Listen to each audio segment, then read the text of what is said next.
Hola, buenos días. Soy tu amigo Paco Morales, presidente de la Federación Iberoamericana de Abogados y consejero presidente de la Organización Internacional de Magistrados y Jueces. Hoy nos acompañan de diferentes latitudes en el foro Retos, Mitos, Realidades y Opiniones de los líderes y personalidades del mundo jurídico a nivel nacional e internacional. Hoy nos acompaña la presidenta de la Asociación de Tribunales Electorales de la República Mexicana.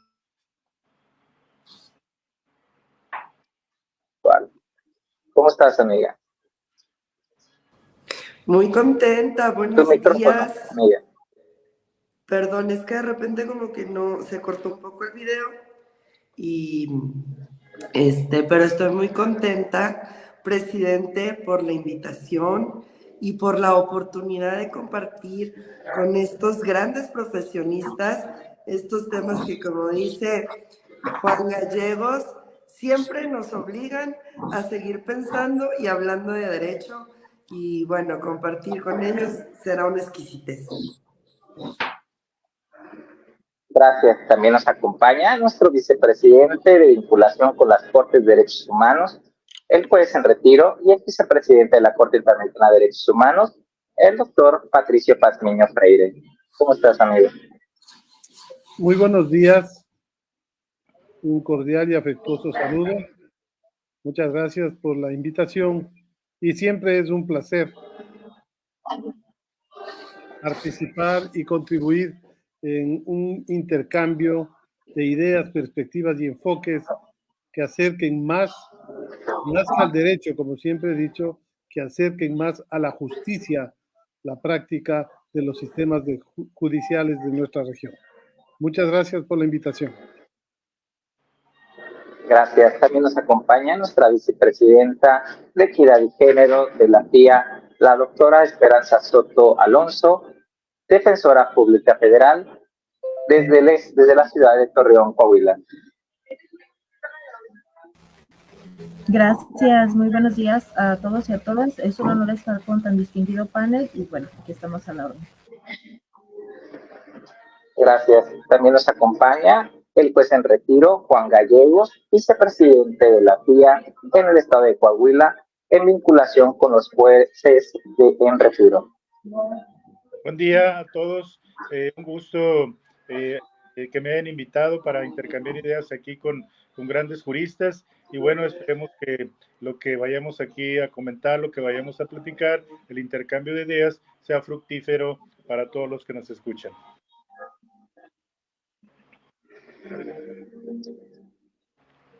Gracias.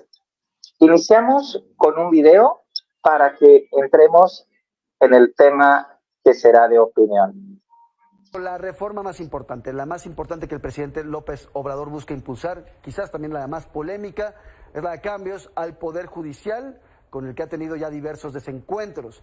La iniciativa que presentará mañana el presidente al Congreso de la Unión busca que los ministros, jueces de distrito y magistrados electorales sean elegidos mediante voto popular. El presidente propondrá 10 candidatos, 10 el Congreso y 10 la Suprema Corte.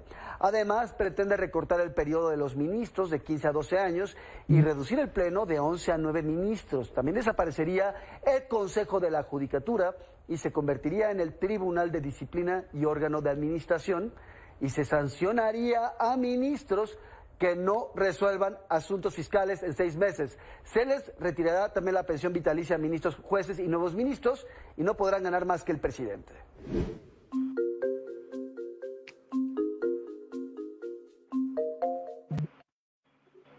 Nota informativa en los meses anteriores por parte de Milenio. Mitos, realidades y opiniones a cargo sobre este tema de la magistrada Norma Angélica Sánchez Sandoval. Adelante.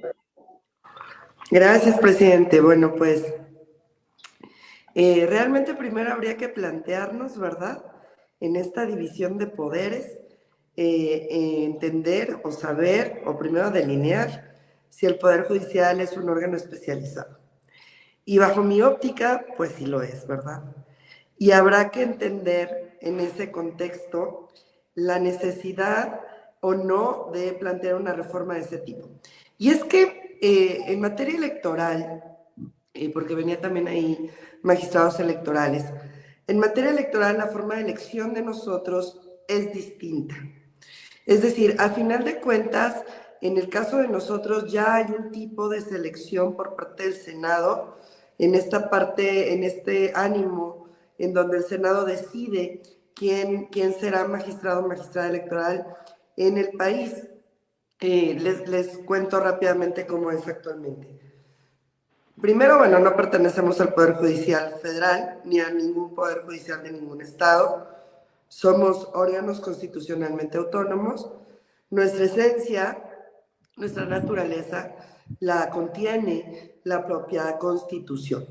Y en ese entendido es que, bueno, pues justificamos nuestra existencia en la misma, a partir de resolver y hacer una función del Estado especializada, autónoma e independiente. En el caso de nosotros, antes de 2014, eran los congresos de los estados quienes designaban a los magistrados y magistradas electorales. Primero era un concurso abierto, se inscribía quien lo quisiera hacer, y después era el Congreso quien designaba a las y los magistrados. Después de 2014 es que cambia esta forma de selección. En la exposición de motivos de la reforma establecen que era un poco descentralizar el control de los ejecutivos de los estados para que no tuvieran no tuviéramos los órganos electorales esa presión fáctica, ¿verdad?, al momento de resolver asuntos. Porque, aunque obviamente es la aplicación del derecho, pues la naturaleza de lo que nosotros resolvemos, que respecto de los cargos de elección popular, respecto de los diputados, respecto de senadores, respecto de ayuntamientos y de los ejecutivos, pues obviamente lo torna un poco diferente. Y bajo esa óptica es que desde 2014 se establece que es el Senado de la República, con la votación de 2/3 partes, quienes designarán a quienes integramos esas magistraturas. Entonces es un concurso, si se permite la palabra, es un concurso abierto, nos inscribimos de manera libre, basamos distintas etapas, pero sí tenemos que demostrar el grado de especialización que tenemos. Y solo al final queda el grado discrecional del Senado para elegir al o la candidata que considera idóneo. Entonces, me parece a mí que realmente la forma que está proponiendo el presidente tampoco es que sea completamente novedosa. A mí me parece a mí que lo interesante aquí es ver de qué manera vamos a garantizar la profesionalización del Poder Judicial, o sea, la profesionalización de quienes impartimos justicia. Porque no me parece tampoco tan adecuado una reforma que no viene explicada de qué manera tendría que ser operativa o de qué manera se va a aterrizar. Y también les explico rápidamente cómo es para elegir a magistrados de sala superior y sala regional. Nos inscribimos, también es una elección abierta, nos inscribimos ante la Suprema Corte de Justicia de la Nación. La Suprema Corte de Justicia de la Nación hace el filtro, el primer filtro, que es el del conocimiento, para formar la lista de quienes vamos a comparecer ante los ministros de la Corte, y después de ello poder integrar, los ministros integran las ternas que envían al Senado. Es decir, ya existe una forma en la que la Corte manda una terna y después es votada, por así decirlo, por el Senado. En este caso yo sí preguntaría de esta propuesta de reforma, ¿quién va a votar? O sea, ¿quién va a decidir a los impartidores de justicia? Y me parece a mí que esto sí resulta de la más alta trascendencia, porque no creo o no considero que esa forma de participación política, porque a final de cuentas es una forma de participación política, tenga que ver con el Poder Judicial o tenga que ver con quienes imparten justicia. Es decir, no es un plebiscito y no es un referéndum, en donde no se necesita una especialización o un conocimiento técnico por parte de quien elige para poder votar. Y ya se han hecho algunos ejercicios a nivel nacional, precisamente con esta administración federal del Ejecutivo, en donde ya se hizo algún tipo de forma de participación política. No sé si recuerdan el tema de los aeropuertos, en donde se pusieron distintas urnas para que la gente fuera a votar, ¿verdad? Y para que la gente fuera a decidir.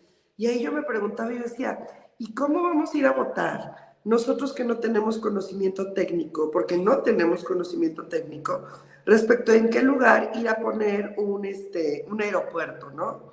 O qué lugar es viable para hacerlo. Y esa misma pregunta es la que ahora haría y ahora retomaría. ¿Quiénes van a votar para elegir a los impartidores y las impartidoras de justicia? ¿Quiénes lo van a decidir? Y me parece a mí que las reformas son necesarias. Eso es indiscutible. Las reformas son necesarias para ir mejorando y fortaleciendo el sistema. Pero las reformas vistas desde análisis técnicos que justifiquen propiamente la reforma, que justifiquen un cambio en el sistema o que justifiquen una modificación a algo que se venía haciendo de X o Y manera. En definitiva, una elección, o sea, una elección como las conocemos ahora, no me parece viable para poder designar a jueces y magistrados y magistradas, pues. Tendríamos que ver de qué manera garantizaríamos nuestra especialización. ¿Por materia? Por ejemplo, sí en materia electoral, y lo digo porque es algo público, notorio, y ahí están nuestros perfiles para que los puedan revisar. Desafortunadamente tenemos muchos perfiles que no tienen la experiencia de haber integrado órganos de impartición de justicia. Y entonces torna aún más complejo la impartición de justicia. ¿Por qué? Porque no solamente se trata del conocimiento técnico de un área del derecho, sino también del conocimiento de los órganos que imparten justicia.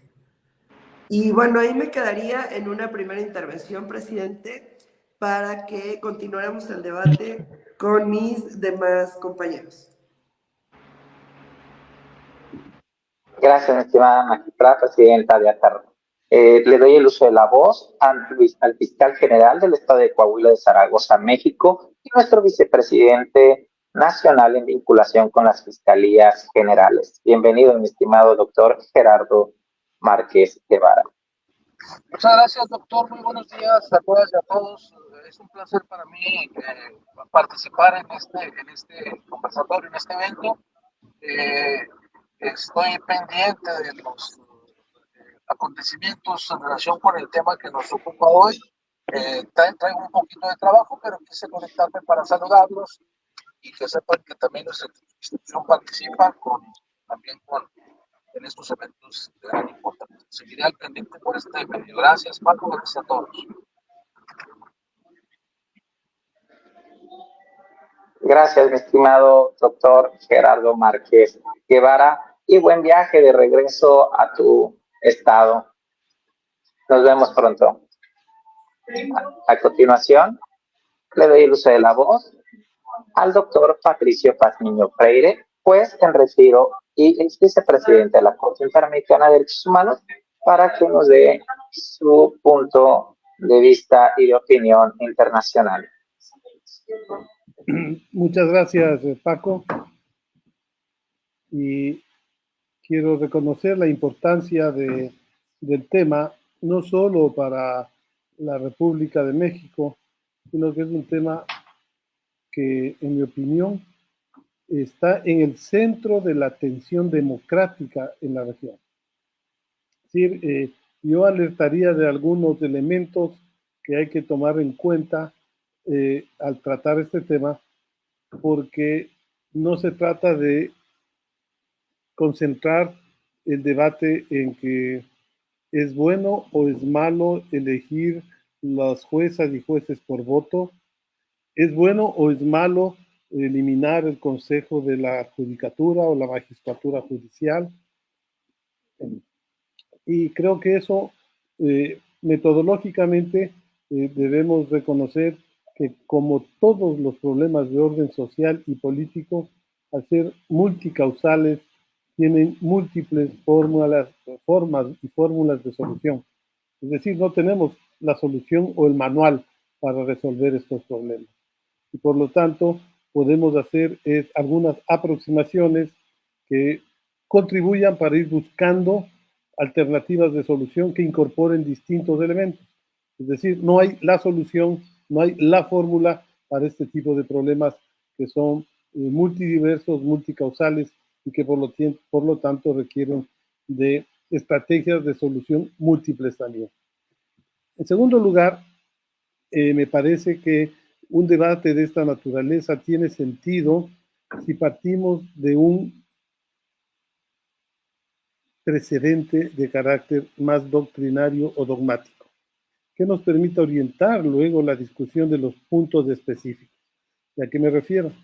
El tema de la elección o designación de los magistrados y magistradas tiene que ver, desde mi punto de vista, con un tema sustancial que vive la región y también vive el mundo, y es los límites de la democracia representativa. Es decir, conceptualmente debemos partir de reconocer que la representación, la delegación que ha caracterizado a nuestros sistemas de representación política ha agotado sus bondades, las que tuvo en los inicios del siglo pasado, la que se ha desarrollado, pero que ya ha llegado a su techo.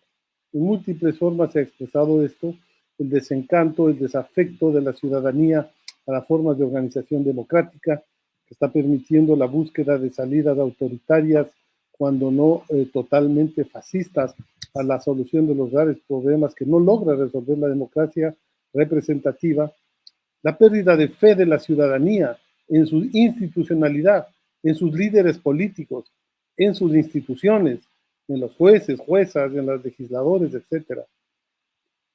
El incremento casi imposible de detener de los votantes que se alejan de la participación electoral por el desencanto que existe ante la falta de solución efectiva y práctica.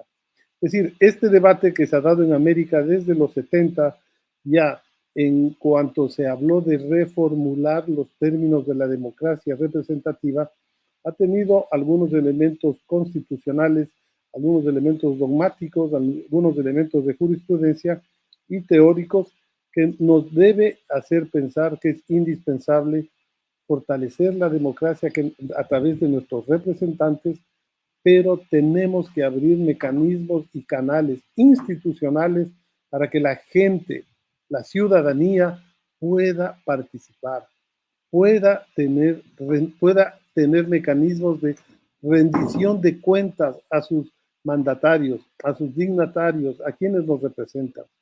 Esta forma de democracia, cada vez más alejada de la sociedad, no está conduciendo al fortalecimiento del sistema.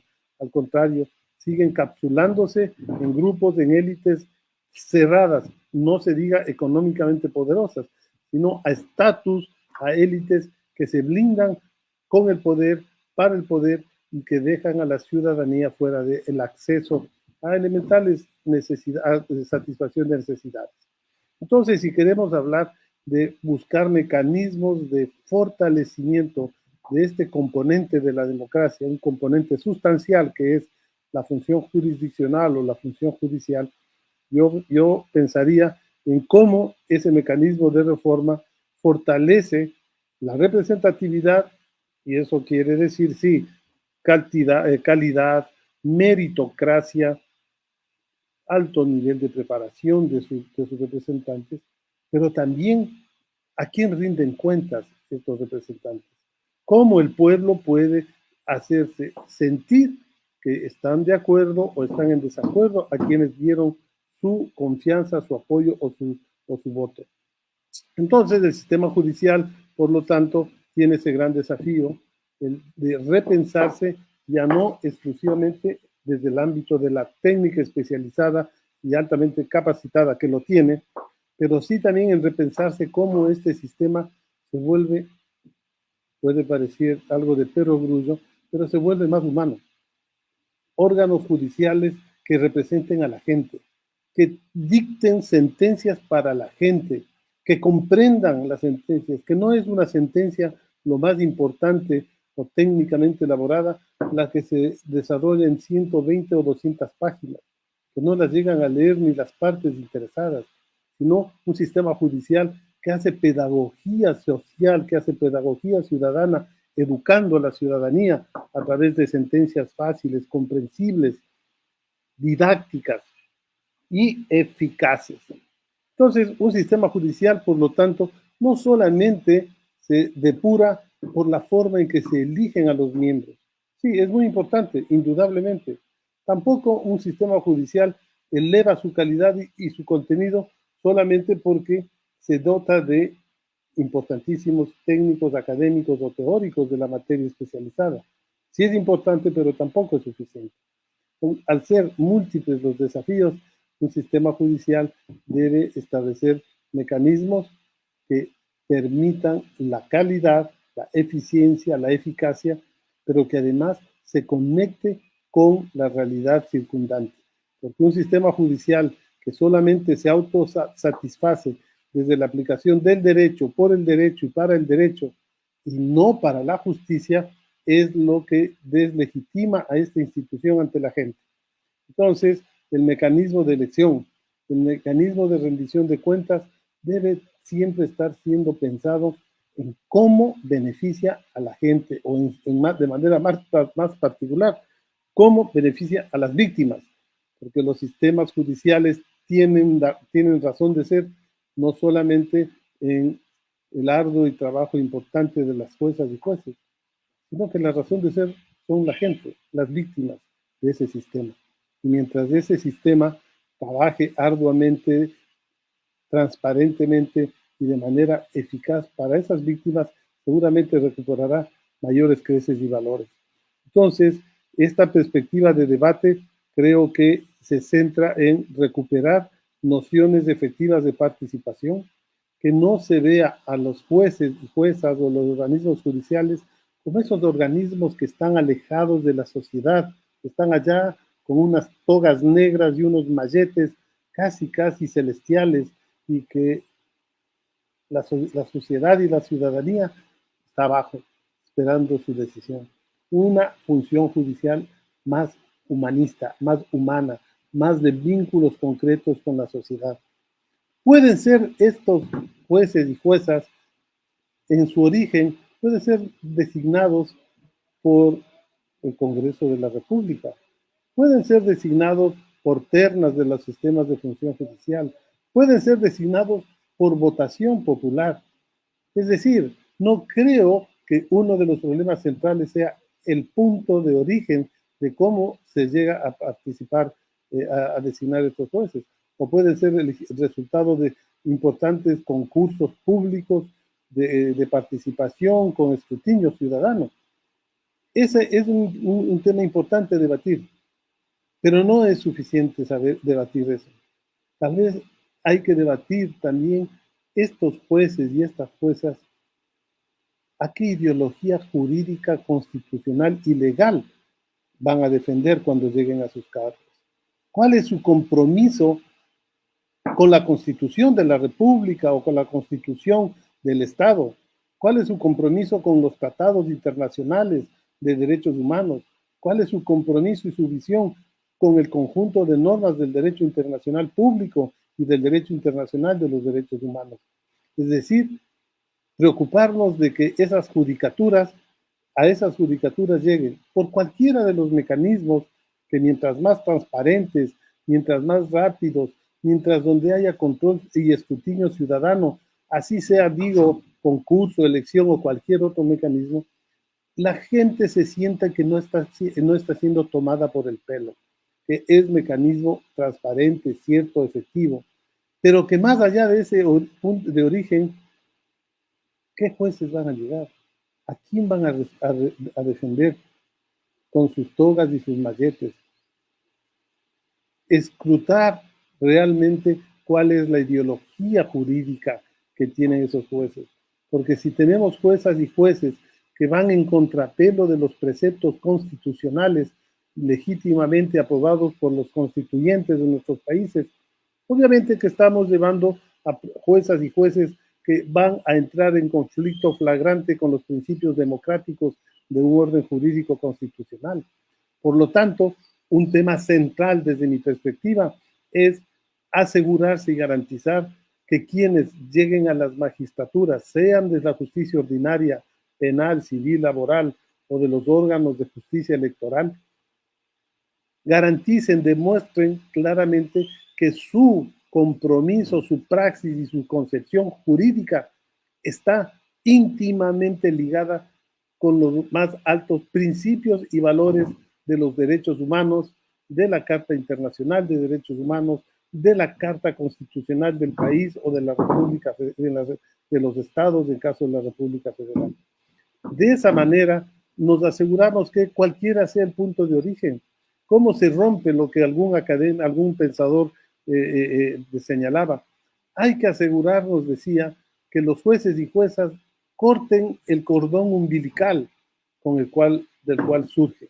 Es decir, puede surgir de cualquier fuente de origen.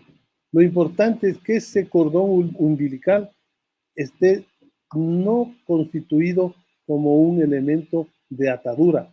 Es una fuente de origen, pero hay que asegurarnos que a partir de ahí sea el conjunto de conceptos, concepciones, prácticas, experiencia, coincido plenamente con eso, desafíos conceptuales e intelectuales, representación social, representación de sectores sociales antes ampliamente no representados en los sistemas judiciales, en sociedades como las nuestras, donde hay afrodescendientes, pueblos indígenas, donde hay comunidades y pueblos que nunca han tenido representación en estos altos organismos, tengan representación, que haya reconocimiento a las prácticas de administración de justicia alternativa, restaurativa de los pueblos y comunidades indígenas. Es decir, una concepción de una reforma judicial que realmente sea inclusiva, incluyente, no exclusiva y excluyente, no por ser altos expertos y técnicamente especializados, la Corte tiene que alejarse o las Cortes tienen que alejarse de su fuente y matriz, que es, como toda democracia, el pueblo. Con el pueblo tiene que ser todo. Sin el pueblo no se puede avanzar. Seguiremos deslegitimándonos o seguiremos actuando al margen o cada vez debilitando más el sistema democrático. Entonces quiero concluir señalando que es un desafío no menor, no solo de México, de muchos estados, de muchas repúblicas. Muchos estados, tenemos el ejemplo de Estados Unidos, ahí no es motivo de gran discusión la elección popular de uno de los factores sustanciales del sistema judicial, que son los ministros fiscales. Ahí los ministros fiscales son elegidos por el voto popular. Y si no responden a las demandas del voto popular, son destituidos de sus cargos. Es decir, el sistema democrático ya tiene prácticas de esta naturaleza. En el sistema interamericano de derechos humanos, las juezas y jueces somos elegidos a través de la representación derivada. Son los estados quienes nos eligen a los jueces y juezas a través de votos. Tenemos que realizar un proceso de campaña, de divulgación, de presentación de propuestas de trabajo ante los 23 estados del sistema, reunirnos con cancilleres, con presidentes, para obtener el voto y nuestro compromiso de llevar un mínimo plan de trabajo. Es decir, a nivel del sistema interamericano ya hay un proceso de designación de juezas y jueces que hace del voto un mecanismo de designación de estos miembros. Por lo tanto, no es nada novedoso el decir que haya elección a través de votación de juezas y jueces, que hay que afinar los mecanismos, que hay que hacerlos aterrizar en las realidades nacionales, es otra cosa, pero el sistema está dado, ya hay elección, y se puede decir elección popular, no se puede decir elección popular, es una elección derivada a través de los representantes de los estados, quienes eligen a los jueces y juezas por votación, y pueden ser destituidos también por ellos a través de mecanismos de rendición de cuentas cuando se incumple las normas y parámetros de la Convención, el Estatuto y las normas del sistema interamericano. Entonces, es un tema a debatirse, es un tema muy importante, pero no es suficiente. El importante es que quienes llegamos, y quienes soñamos, y quienes amamos la justicia, no el derecho, la justicia, lleguemos allá demostrando que nuestro compromiso, nuestra praxis y nuestra responsabilidad es con la justicia, con la Constitución, con los derechos humanos, con los tratados internacionales de derechos humanos, con lo que ha logrado desarrollar este mundo occidental, al menos hasta ahora, como un mecanismo de convivencia más o menos racional, más o menos razonable, más o menos. No ha resuelto ni de lleno todos los problemas de nuestras sociedades, pero ha sido mecanismos que de alguna manera resuelven la conflictividad social. Entonces yo quiero nuevamente felicitar por esta iniciativa y sentirme muy honrado siempre de escuchar y enriquecerme con el enfoque de las colegas y los colegas de la Federación. Muchas gracias. Gracias, doctor Patricio Pazmiño. Pues en retiro y ex vicepresidente de la Corte Interamericana de Derechos Humanos. A continuación, la doctora Esperanza Soto, nuestra vicepresidenta de Equidad y Género, desde Ciudad de Torreón, Coahuila, y defensora pública federal. Sí, muchas gracias. Nuevamente, buenos días. Bueno, este es un tema que en estos momentos se está polarizando porque cierto es que la presentación de esta reforma al Poder Judicial Federal, como lo estableció la propia Secretaría de Gobernación, es que nace a partir de un reclamo social para poder alejar primeramente la impunidad y en segundo término el que el Poder Judicial Federal no tenga mayores alcances económicos que el titular del Ejecutivo. A raíz de todo esto, la elección de jueces, magistrados y ministros, pues es el tema que nos ocupa y que nos preocupa, porque, bueno, a quienes tratamos de difundir cómo es el procedimiento o cómo son los servicios que presta el Poder Judicial Federal, pues ciertamente nos preocupa el que la ciudadanía no malentienda, no tenga un concepto totalmente erróneo de cuáles son las actividades que se realizan desde el Poder Judicial Federal. Y dentro de este marco de actividades que se han venido realizando, que tiene lógicamente como origen ese dar a conocer estas actividades, me llamó mucho la atención que hace un par de días se realizó por parte de la Escuela Federal de Formación Judicial, antes Instituto de la Judicatura Federal, que precisamente es la escuela que forma a todo el personal del Poder Judicial para que a través de pues diferentes procesos, ya sea escolarizados o de examen directo, se puedan acceder a estos nombramientos dentro del Poder Judicial. Esta actividad fue una mesa de trabajo, un conversatorio que reunió pues, a consejeros, a miembros del Poder Judicial, a académicos para poder plantear estas inquietudes y que se centraron en 3 principios que están contenidos dentro del artículo 100 de la Constitución en su párrafo 7º.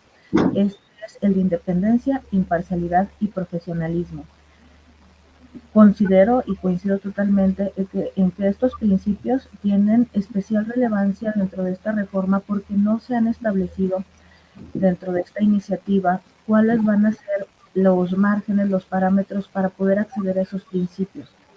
El primero de ellos, y lo quiero destacar, que es el de profesionalismo, a mi criterio es sumamente relevante el que el juez, magistrado y ministro dentro del Poder Judicial Federal tenga las herramientas, las bases y, bueno, no solamente el que pues a través de decisiones salomónicas puede impartir justicia.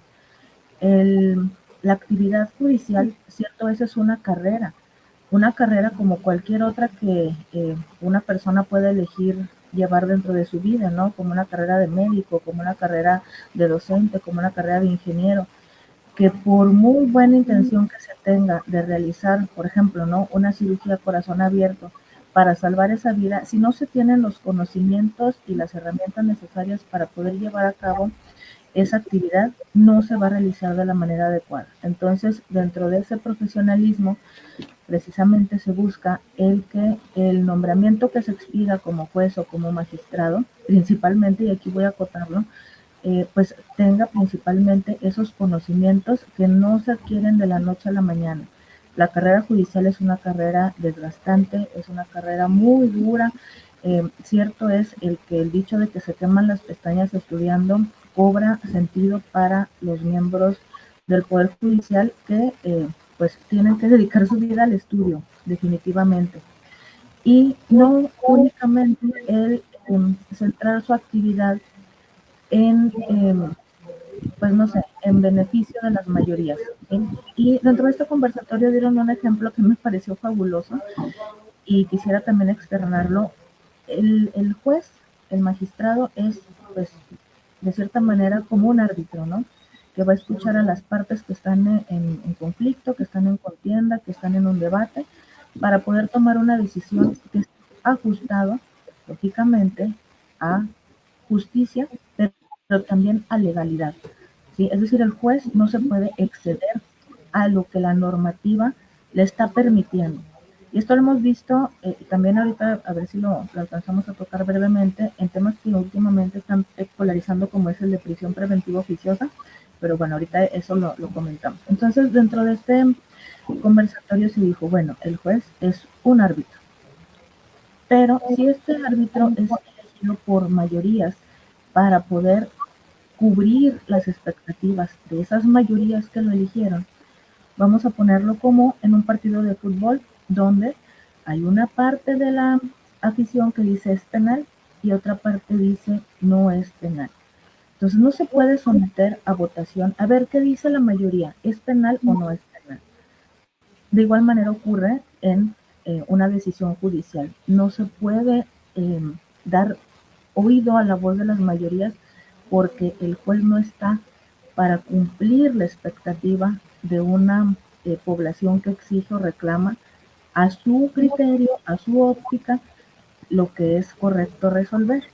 El juez está para decidir respecto a legalidad y justicia sobre cuestiones fácticas, sobre cuestiones que realmente están puestas ante sí en un debate con su debida justificación y con su debido respaldo.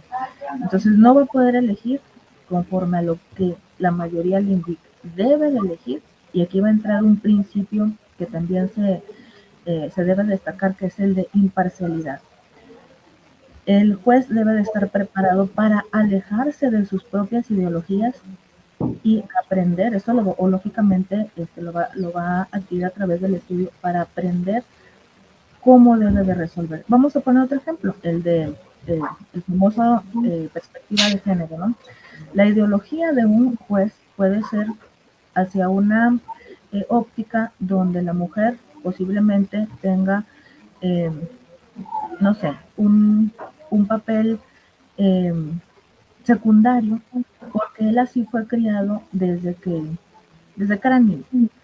Pero esto puede seguir trascendiendo a su decisión porque debe de alejarse de su ideología personal para aplicar los protocolos que en materia de perspectiva perspectiva de género ha creado la Suprema Corte de Justicia de la Nación, ¿sí?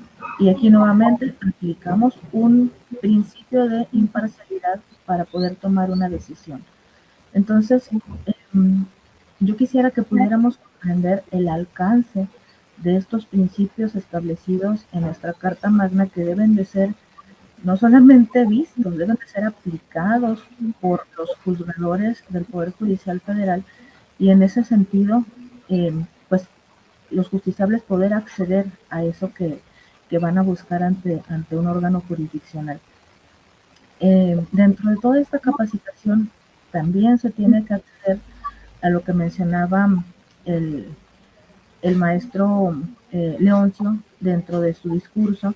Debe de acercarse al humanismo, debe de acercarse a expedir sentencias o resoluciones que sean de claridad para quienes las van a percibir.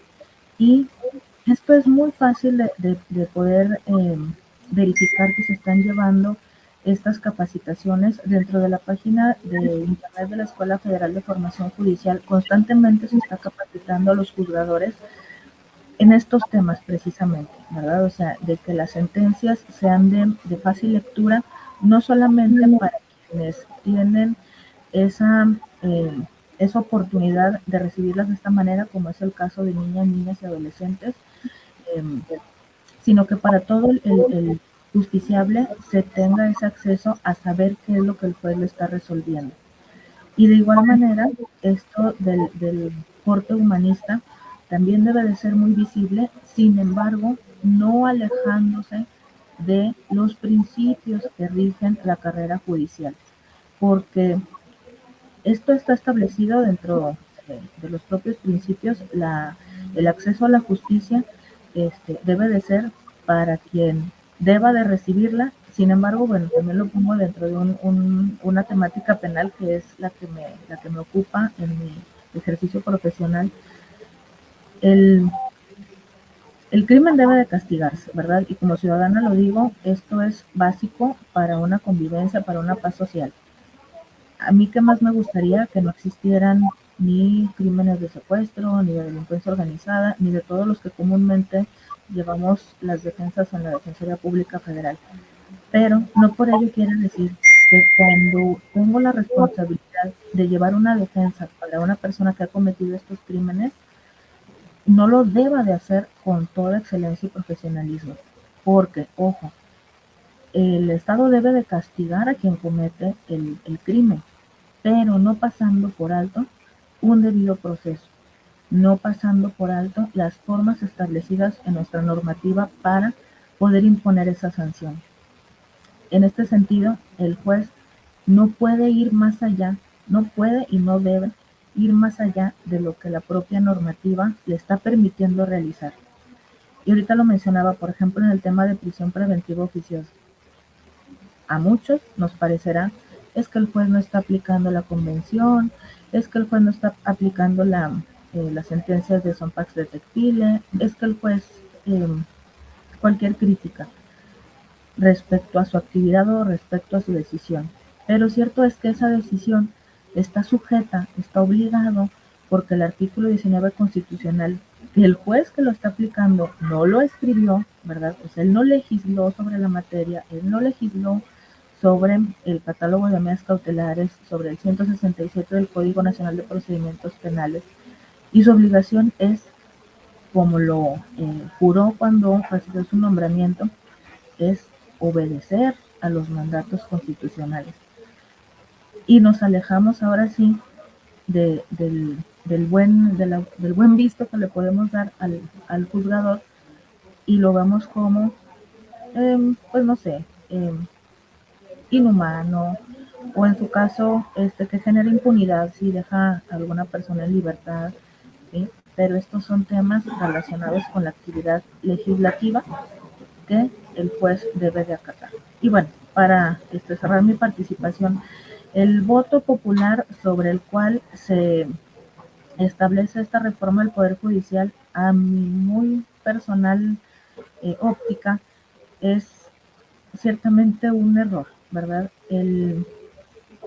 La ciudadanía no no es la encargada, no debe de ser la encargada de evaluar la capacidad, no solamente técnica, y respecto a las credenciales o el trayecto académico que pueda tener una persona que quiera acceder a estos puestos, porque para eso existen mecanismos que ya están establecidos en el propio artículo 100 constitucional a través de procesos que implican el que se verifique que quien accede a estos puestos eh, tengan todo lo necesario para poder llevar a cabo esta actividad de la mejor manera y que pueda ser revisada esta actividad a través del Consejo de la Judicatura Federal, que es un organismo autónomo del Poder Judicial y que precisamente fue creado para estos fines. Entonces, bueno, brevemente, no sé si ya me pasé el tiempo, esta es mi participación, quedando a sus órdenes. Muchas gracias. Gracias, doctora Esperanza Soto Alonso, defensora pública federal y vicepresidenta de Equidad y Género de la FIA. A continuación, el juez en retiro y doctor Juan Gallegos Márquez, vicepresidente de la FIA en vinculación con los jueces en retiro. Muchas gracias, doctor. Bueno, mi participación en este sentido, primero debemos de hablar de que independencia debemos decir consiste en una garantía para el justiciable, una garantía para el gobernado, que se encuentra plasmado precisamente en el artículo 17 constitucional, en el cual establece que la existencia de tribunales que van a actuar con independencia, con imparcialidad. ¿Sí? Entonces, por ahí debemos de empezar con la independencia judicial. La independencia judicial significa también democracia en un país que es democrático o que se dice democrático. Independencia judicial, hablamos también de la división de poderes.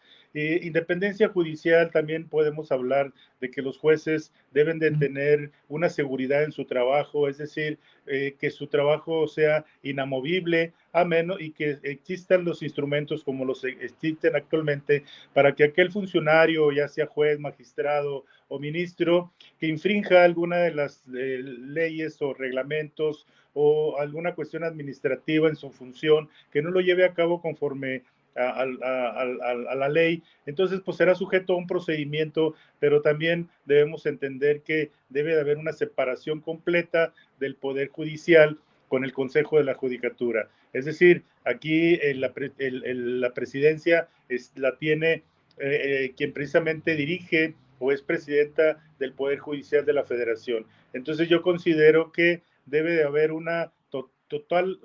total alejamiento el Consejo de la Judicatura precisamente del Poder Judicial cuando se trate de precisamente los procedimientos administrativos en contra de los funcionarios del Poder Judicial sujetos a un procedimiento.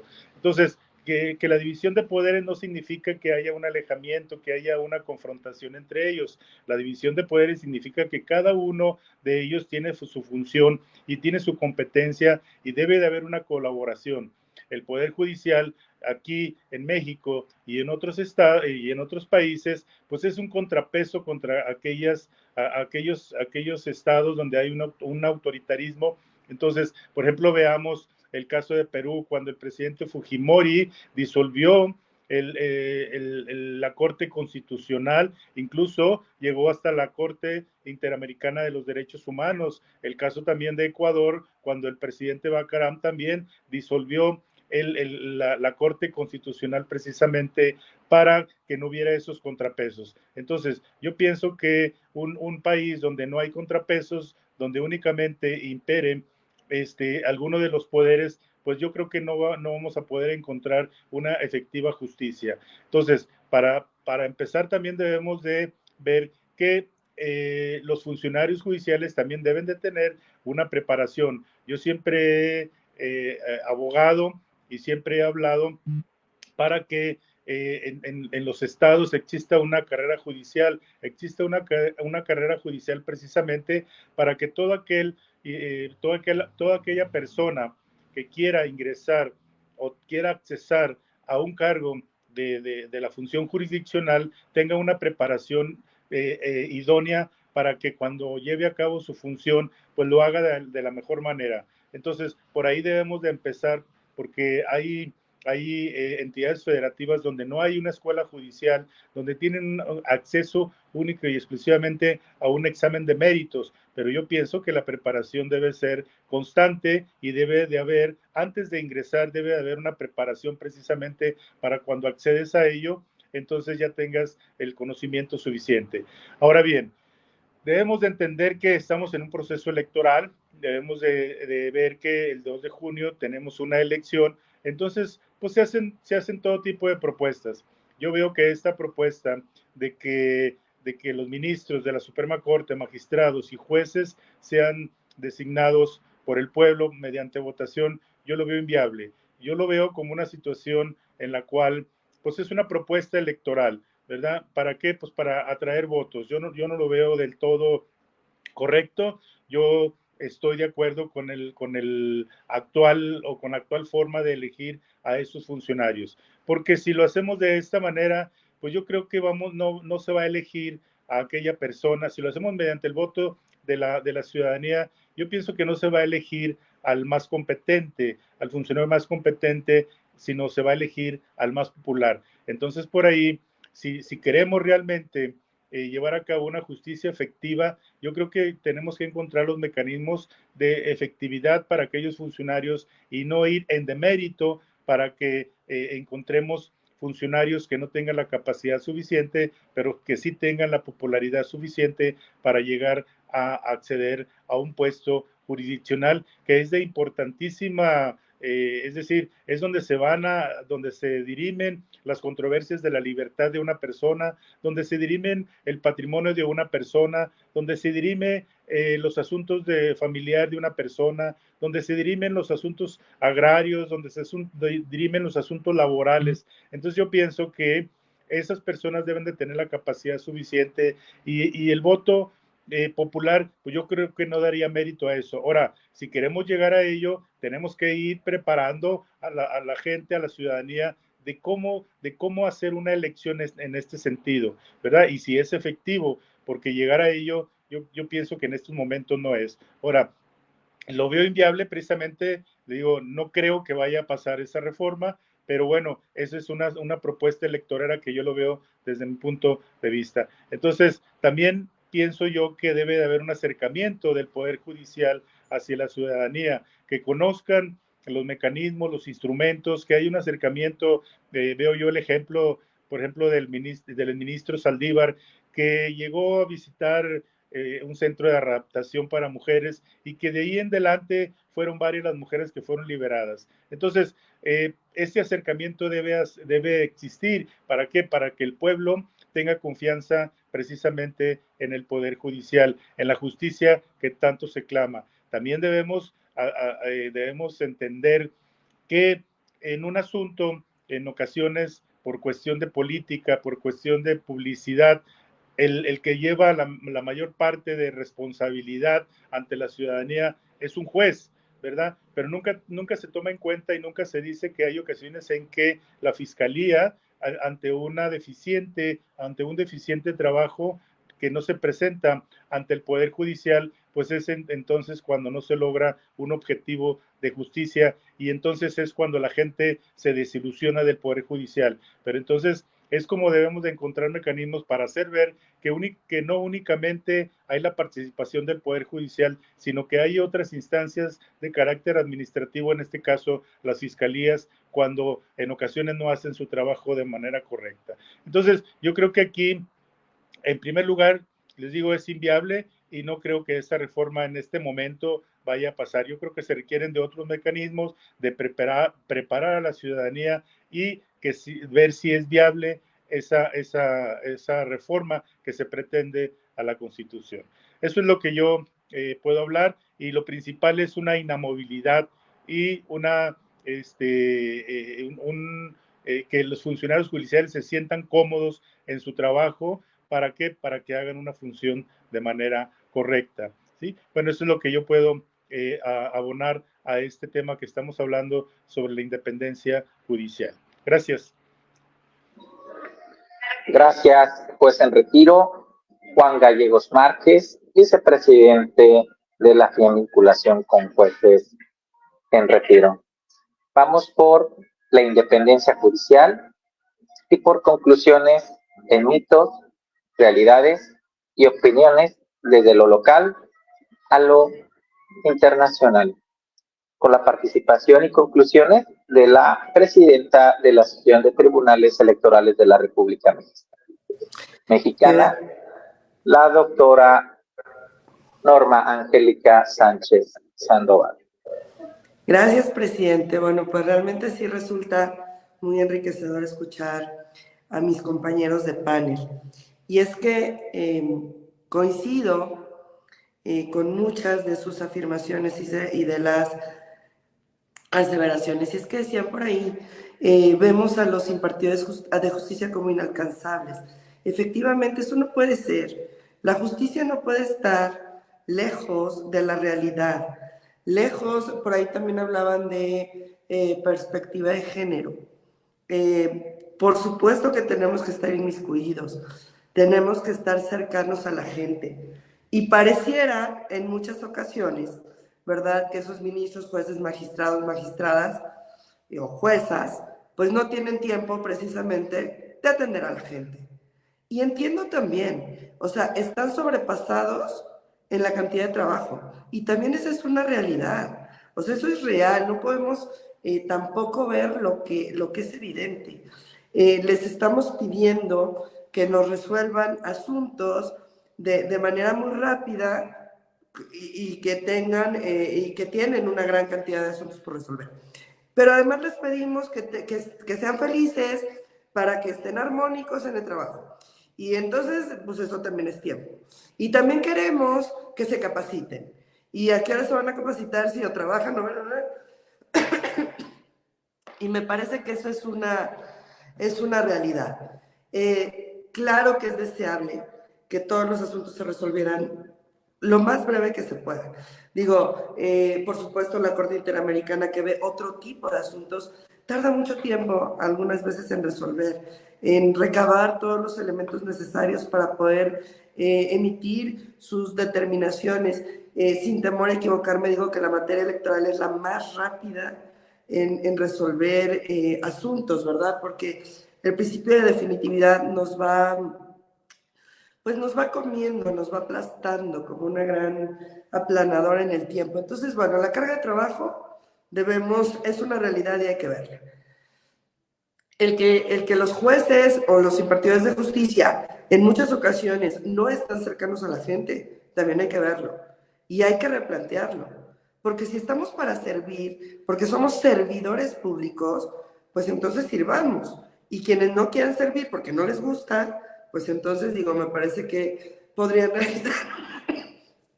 Perdón, pero es que en Puebla el volcán es terrible y las alergias están espantosas. Y bueno, asumir nuestra responsabilidad como servidores públicos, realmente servir a la gente.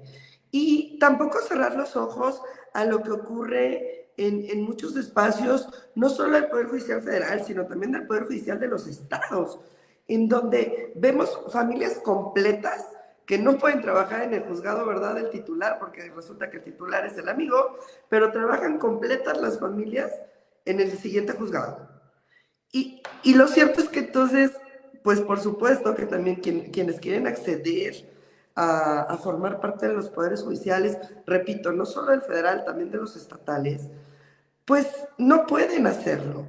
Y entonces también cómo estamos garantizando esa renovación, ese paso generacional, pues también para que nuevos abogadas puedan asumir esos cargos. Me parece a mí que sí hay que replantear, hay que repensar y hay que ser pues muy críticos. O sea, claro que el sistema no es perfecto, por supuesto que no lo es. Creo que hay muchas áreas de oportunidad que tenemos los impartidores de justicia para, pues, precisamente para impartir justicia de calidad, ¿verdad? De una gran calidad. Y recientemente recibí el premio AMIG por parte de la TERM la semana pasada. Y la ministra presidenta, que fue quien precisamente presidió el evento, decía algo muy interesante, y es que la independencia, la autonomía y todos estos principios que son o deberían ser connaturales a la impartición de justicia, no son un derecho de quienes impartimos justicia, son nuestra obligación y es un derecho del justiciable.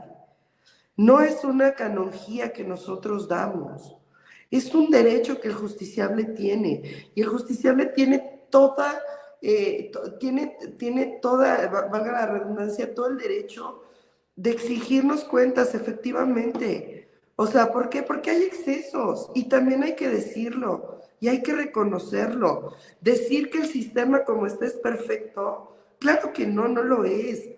Hay excesos, hay situaciones que hay que replantearse, pero también creo que hay muchos elementos valiosos, que hay muchas personas que están realizando su trabajo con independencia, con autonomía, con profesionalismo, con mucha responsabilidad, con mucha ética. Y entonces me parece a mí que tachar a todos o ponerle palomita a todos es lo que no deberíamos hacer. O sea, sí creo una reforma, sí creo en que no sería nuevo esta forma de elección, ya lo decíamos también a lo largo de estas reflexiones que hemos tenido. No es nuevo, no es nuevo, tampoco le tengamos miedo, pero también reconozcamos que hay perfiles sentados como impartidores de justicia que no tienen experiencia, que no tienen ética, que generan la corrupción. Y por supuesto que esos espacios que son los que se van abriendo, pues son los que luego nos generan unos socavones gigantes como el que tenemos en Puebla. O sea, no debemos permitirlo. Me parece que sí necesitamos una reforma, sí hay muchos nichos de oportunidad, muchos. Sí hay muchas formas de ser más cercanos a la ciudadanía, sí hay una forma de impartir una justicia más rápida, pero replanteemos a partir de análisis serios, a partir de análisis técnicos. ¿Cuántos juzgados se necesitan más? Puebla es uno de los distritos más grandes y tiene muy pocos juzgados, tiene muy pocos tribunales y tiene una alta litigiosidad, altísima litigiosidad. Entonces, digo, yo hablo del circuito que yo conozco, pero así hay muchos más. Entonces, me parece que tenemos que replantear el robustecer de una manera real, de una manera estructural, el sistema de administración de justicia y replantear bien una reforma. No estoy diciendo no a la propuesta del Ejecutivo, no estoy diciendo que sea la ideal tampoco. Sí es cierto, estamos dentro del proceso electoral y no debería ser la razón por la que muchas propuestas se den. Eso es lo que me parece a mí también habrá que replantearnos. Los momentos, cuál es el momento correcto para estudiarlo, pero me parece también que démosle, desafortunadamente en México, la mayoría de los mexicanos y las mexicanas no tenemos acceso o no hemos podido estudiar más allá de la básica, ¿no? De la primaria. Pero yo sí creo que los ciudadanos también ya necesitamos nuestra palomita de adultos. Ya sabemos que hay muchas cosas, muchos regalos, muchas canonjías, muchas propuestas que se dan en esta etapa electoral que sabemos que no se pueden cumplir. Pero sí me parece, ¿por qué? Pues porque ya lo sabemos, ya lo decía el juez, efectivamente. Y vamos a ver, porque es una reforma constitucional y quienes sabemos de derecho sabemos que primero tiene que pasar por los congresos. Y vamos a ver si pasaría por los congresos. Y vamos a ver cómo van a quedar integrados esos congresos. Pero me parece a mí que la llamada La llamada que nos está haciendo la ciudadanía también es importante. Algo no estamos haciendo bien, algo no está funcionando y por eso la ciudadanía no se siente identificado con nosotros. ¿Qué nos hace falta hacer? Mayor transparencia, mayor acceso a nuestras sentencias, como lo decía también el doctor. Son sentencias de verdad. Luego, ni uno siendo abogado, y son 200 hojas. ¿Era necesario? O sea, no hemos aprendido a que la ciudadanía venga, a que entienda que somos parte, que somos parte de ellos también. No somos inalcanzables y resolvemos problemas. En el caso de nosotros, los electorales, en el caso de ATERM, sobre todo, hay un gran compromiso al margen del principio de máxima publicidad, de que siempre vamos transparentando todo lo que hacemos, todo. Y también nuestras sentencias, a través de infografías, a través pues de buscamos elementos gráficos para llegar a la gente. La capacitación para nosotros también es fundamental a todos los niveles. Y hay que hacer un esfuerzo. O sea, sentados en nuestros escritorios no va a ocurrir la magia. Tenemos que volver a recuperar la confianza de la ciudadanía. Y yo me quedaría con eso, querido presidente. Mi gratitud inmensa por invitarnos a esta mesa, a este conversatorio, y también mi gratitud a mis compañeros por su generosidad de compartir su tiempo y sus conocimientos. Muchas gracias.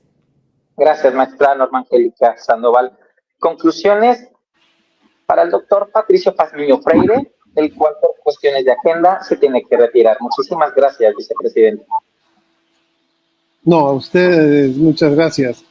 Y en verdad las intervenciones de las colegas y de los colegas no nos ratifica más que abordamos y hemos sido y somos parte de uno de las dinámicas sociales e institucionales más complejas de la sociedad. Nosotros tratamos sobre bienes, sobre la libertad de las personas, sobre la dignidad y el buen nombre. Y ya de entrada, nunca somos bien vistos. Es decir, esperar que una corte o unos jueces y juezas seamos objeto de aplausos, perdón, es imposible, porque la persona que es beneficiaria de nuestra sentencia nunca está de acuerdo ni satisfecha porque aspiraba a más. Y quien obviamente perdió su caso, pues tampoco está de acuerdo con el nuestro.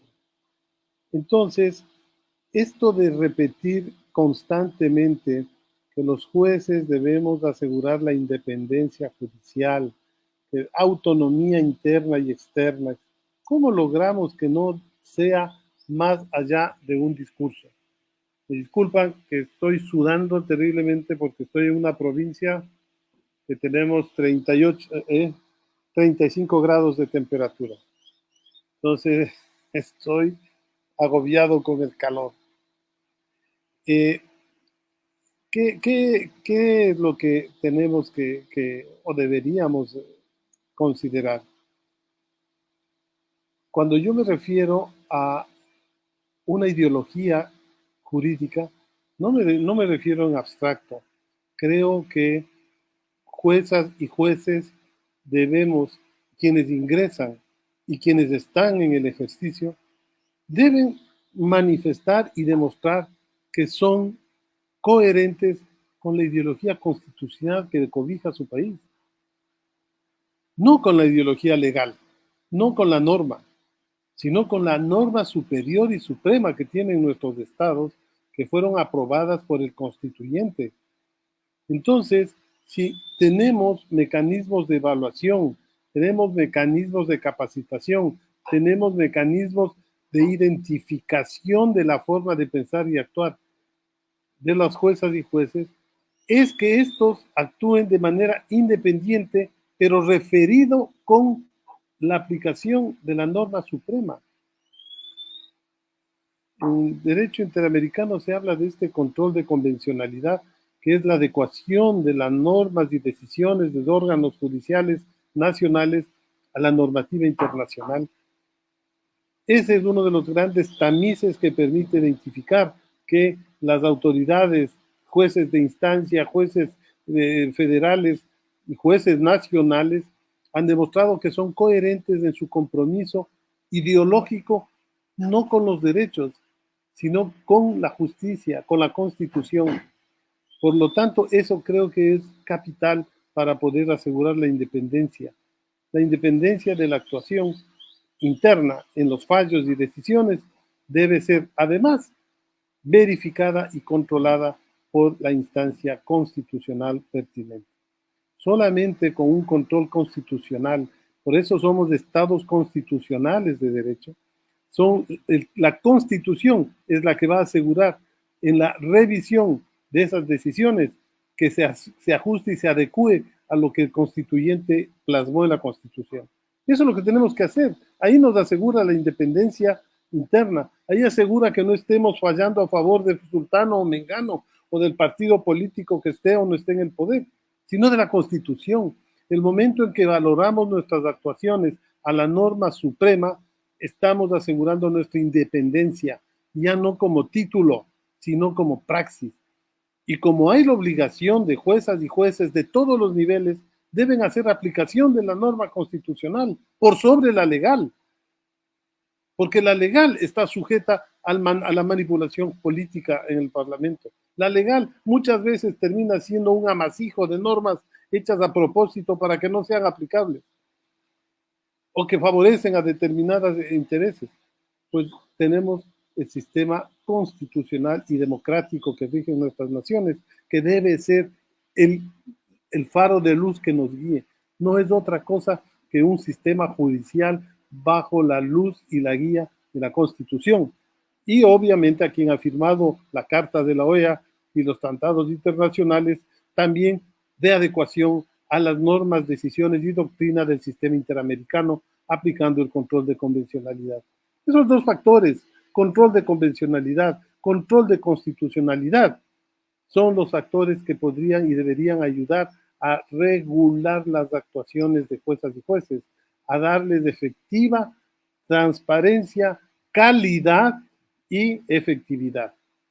Bien, eso en cuanto yo quería precisar a cómo entender el concepto de ideología constitucional, ideología convencional, como factores para identificar calidad, capacidad, vocación y compromiso de los entes judiciales y de esta manera asegurar independencia, transparencia y apego al derecho nacional y al derecho internacional expresado en la Constitución y la Convención. Otro factor que es bastante polémico y problemático es la duración de los jueces y la llamada carrera judicial. Hablo desde una experiencia que la historia me permitió ser 10 años presidente de la Corte Constitucional de mi país y luego 6 años juez y vicepresidente de la Corte Interamericana. No es que he pasado de ser un incendiario en las calles a transformarme en un honorable bombero al final de mis años. Sin embargo, es importante la experiencia, por supuesto que sí.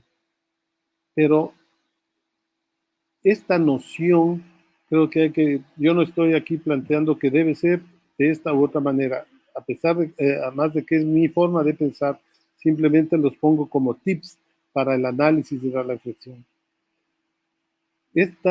Esta interpretación de la meritocracia como un requisito de calidad para el sistema judicial tiene sus bemoles.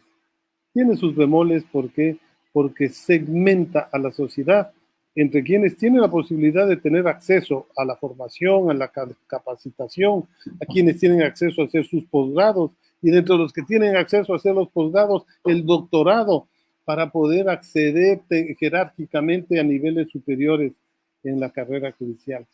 Es decir, es indispensable la carrera judicial, pero de ninguna manera puede ser ni condición ni precedente único. Nosotros debemos tender a socializar en el término de difundir al nivel posible de la sociedad el conocimiento. Las sentencias son un mecanismo de, José Ingenieros decía, pedagogía social, enseñar a la gente, es decir, desmitificar que el derecho es una materia en la que participan una serie de individuos que están encerrados en un despacho lleno de libros, escribiendo en una computadora y que sacan la luz. Hoy la inteligencia artificial está haciendo sentencias. Nosotros tenemos que validar y recuperar la humanidad y el humanismo que tenemos para reivindicar que estos seres humanos somos humanos. Tenemos grandes problemas, grandes defectos y también grandes aciertos. Por eso es indispensable que reflexionemos el tema de la carrera judicial. Jueces y juezas inamovibles, ad libitum, juezas y jueces sin posibilidad de renovación, ni siquiera parcial. ¿Y qué pasa con el resto de la sociedad? ¿Qué pasa con el conjunto de los segmentos, inclusive de la propia carrera? Sin posibilidad de ascenso. La experiencia que obtuvimos en 9 años como jueces, y los cuales luego somos sustituidos parcialmente cada 3 años por sorteo a otros 3 jueces, oxigena de una manera importante al órgano jurisdiccional.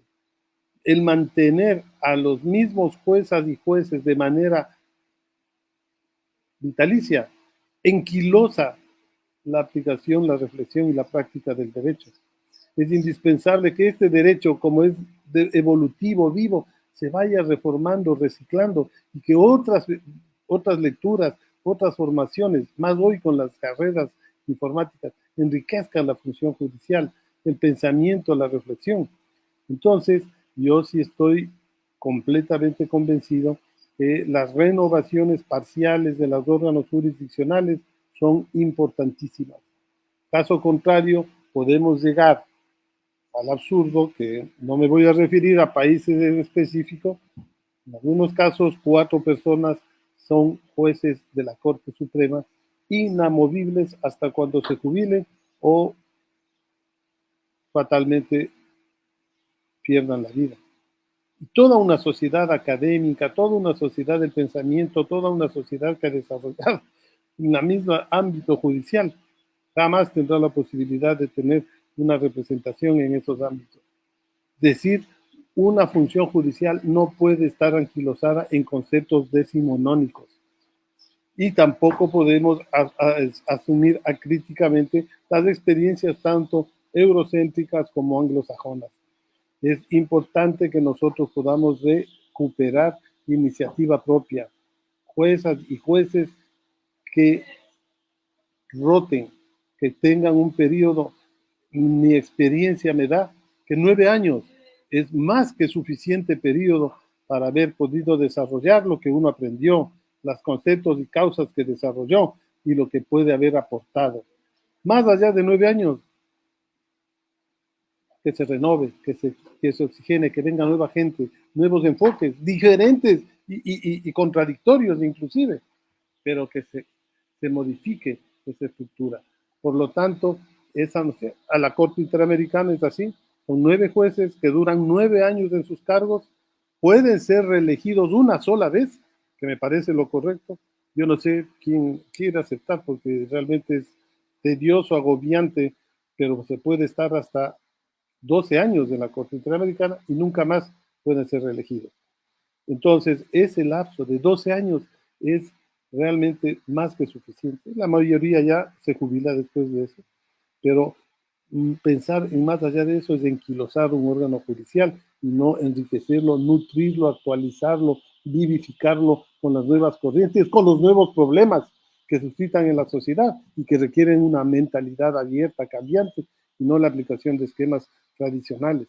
Entonces, ese mecanismo es súper importante, la renovación parcial, límites determinados, una reelección como máximo y la indispensable necesidad de hacer uso del control de constitucionalidad sobre los fallos judiciales, tanto ordinarios, penales, civiles, electorales.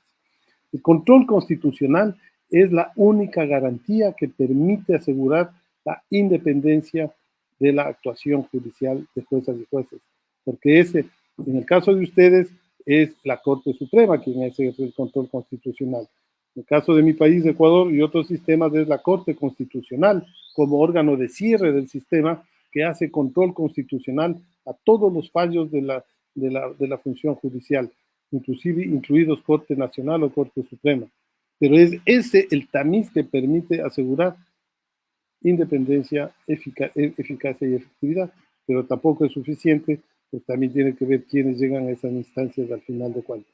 En todo caso, ese ha querido ser mi pequeño aporte a esta conferencia y nuevamente decirles, primero a Paco, que siempre me voy enriquecido con los aportes de los colegas, ahora las dos colegas juezas que nos han transmitido su importante experiencia y el ex colega juez, que siempre es importante partir de la práctica.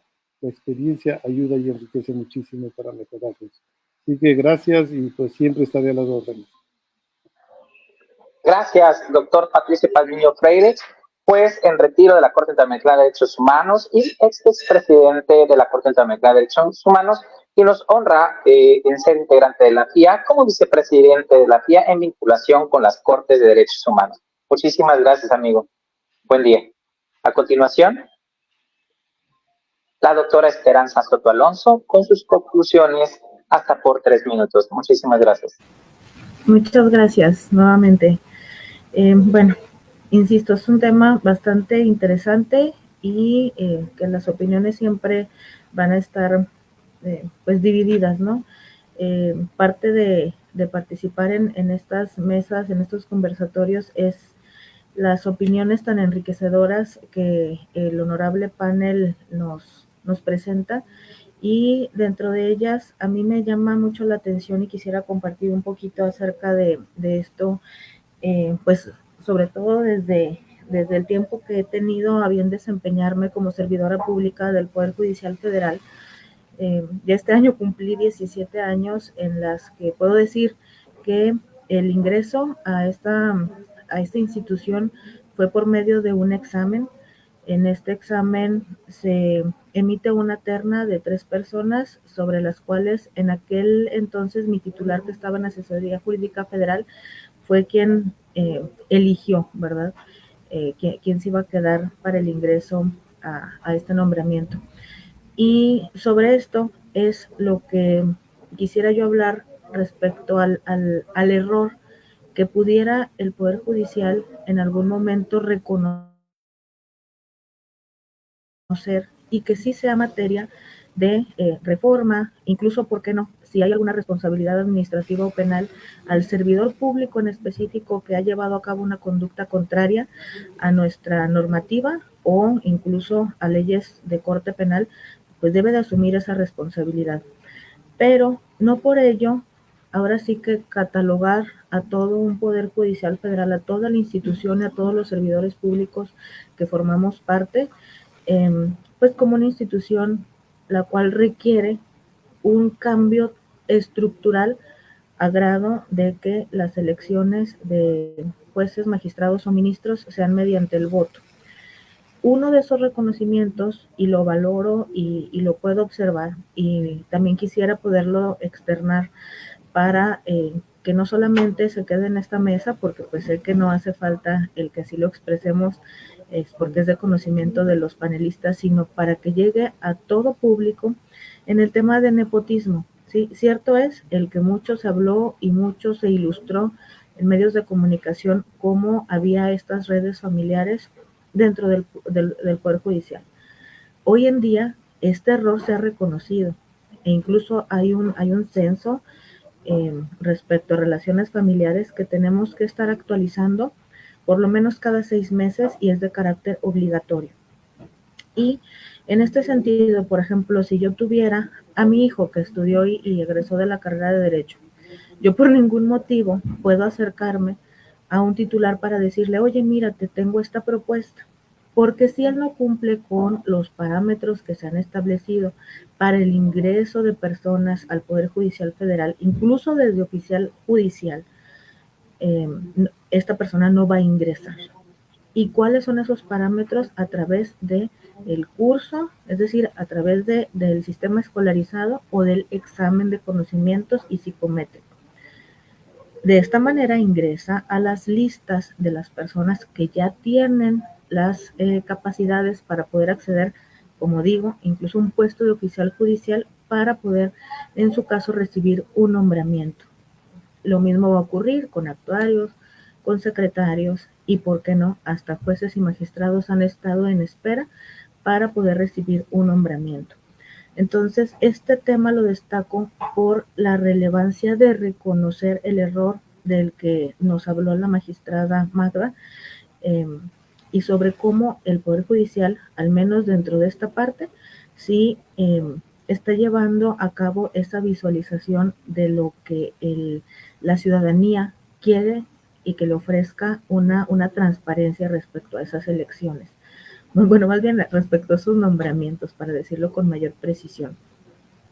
Y de igual manera, sobre el tema del alejamiento de la figura del juzgador, yo los invito a todos quienes nos están observando y escuchando a que, y lo digo desde mi particular ocupación, que es como defensora, la agenda de audiencias es de acceso público.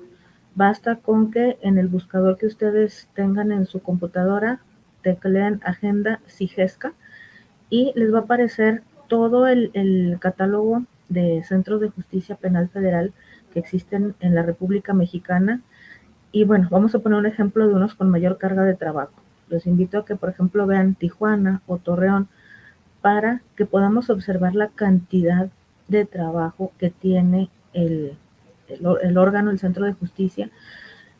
Audiencias una tras otra, las salas ocupadas todo el día.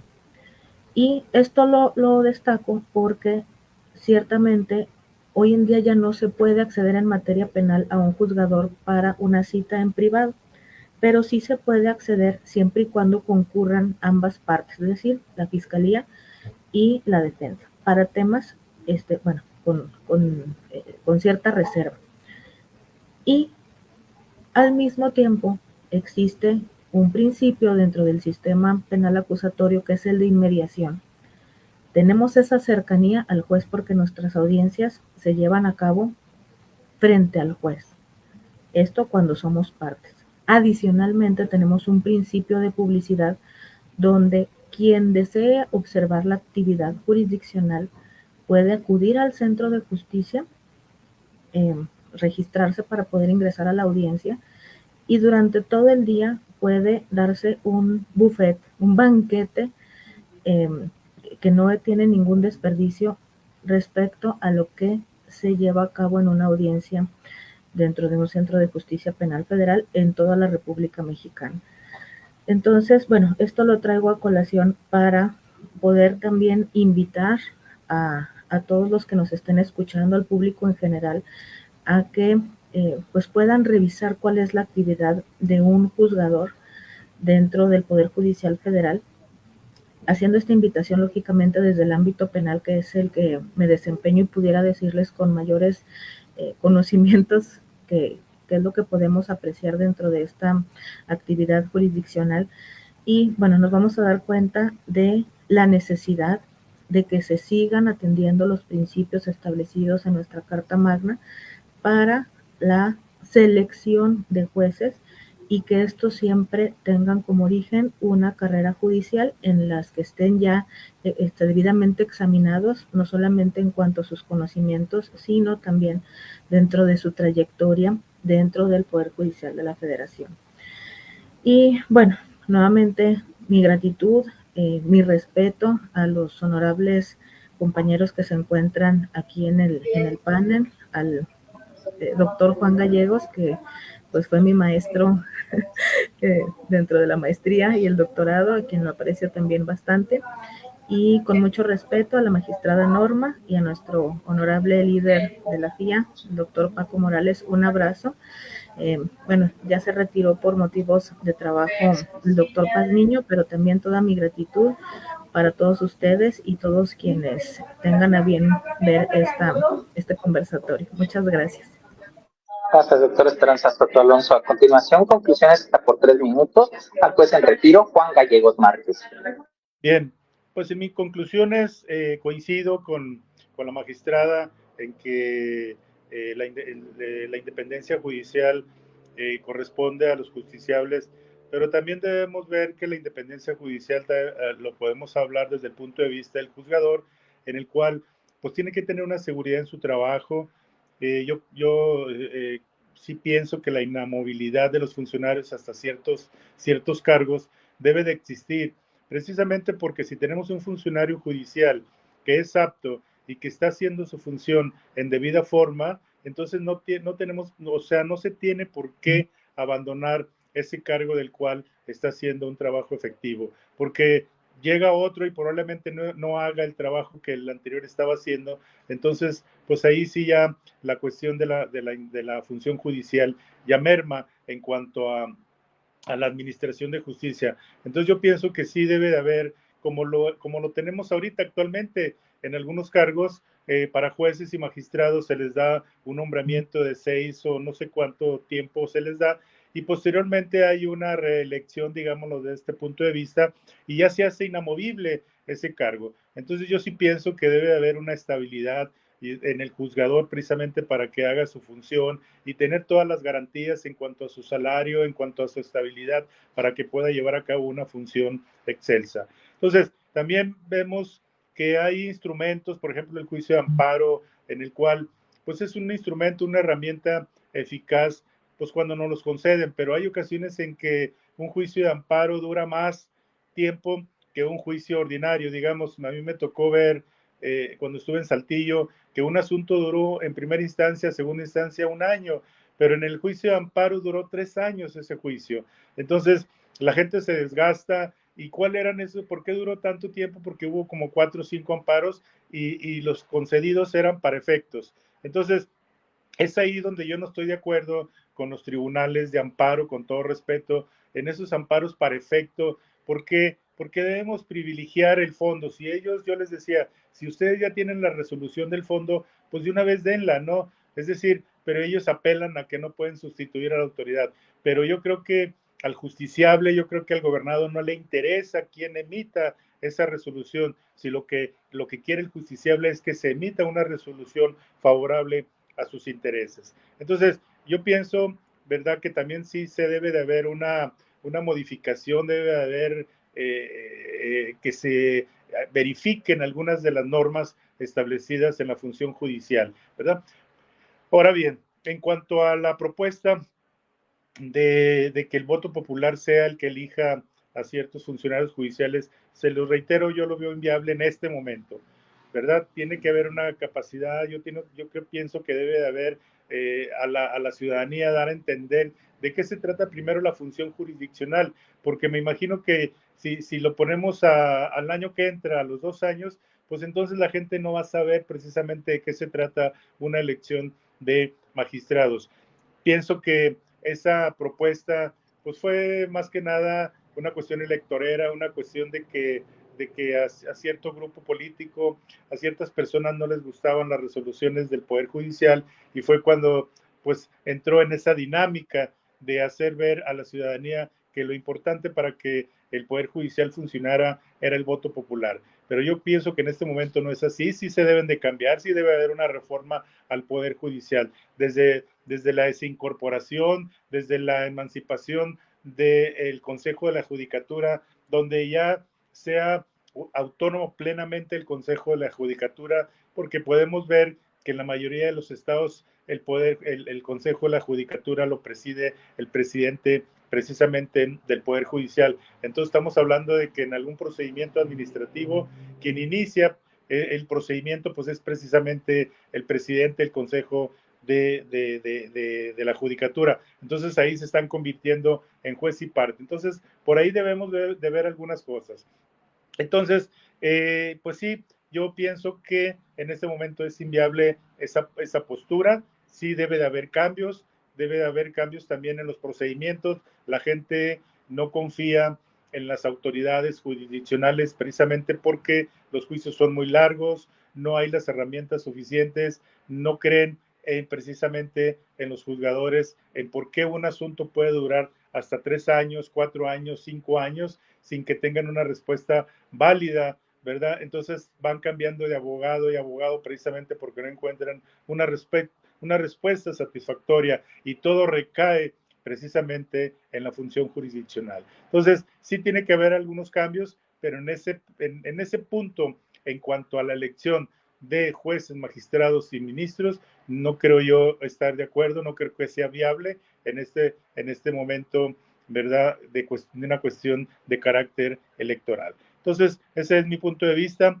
Agradezco la invitación al presidente Francisco Morales, y agradezco también a las compañeras y compañeros que me hayan tenido bien mi participación en este conversatorio, y fue muy gratificante el haberlos escuchado. Muchas gracias.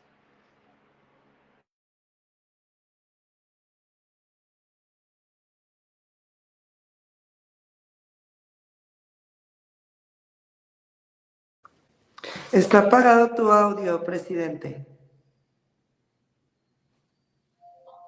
Gracias, mi estimada magistrada.